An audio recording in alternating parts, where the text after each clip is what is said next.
कराची की जानिब से आखिरी और फाइनल नोटिस। ये जानने के लिए आप हमारे चैनल को सब्सक्राइब कीजिए, साथ ही बेल नोटिफिकेशन को क्लिक कीजिए। बहरिया टाउन की जानिब से मर्जिंग या एडजस्टमेंट के हवाले से फाइनल और आखिरी नोटिस जारी कर दिया गया है, जबकि 14 मार्च 2022 आखिरी तारीख भी मुकर्रर कर दी गई है।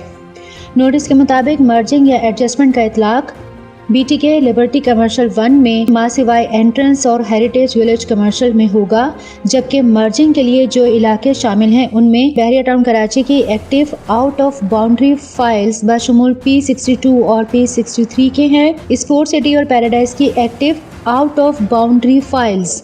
इसके साथ साथ रिफंड्स के चेक और स्लिप्स की भी इजाज़त होगी। आपको मज़ीद बताएं कि मर्जिंग की आखिरी तारीख 14 मार्च 2022 मुकर्रर की गई है। याद रहे कि इस तारीख में मज़ीद तौसी नहीं की जाएगी।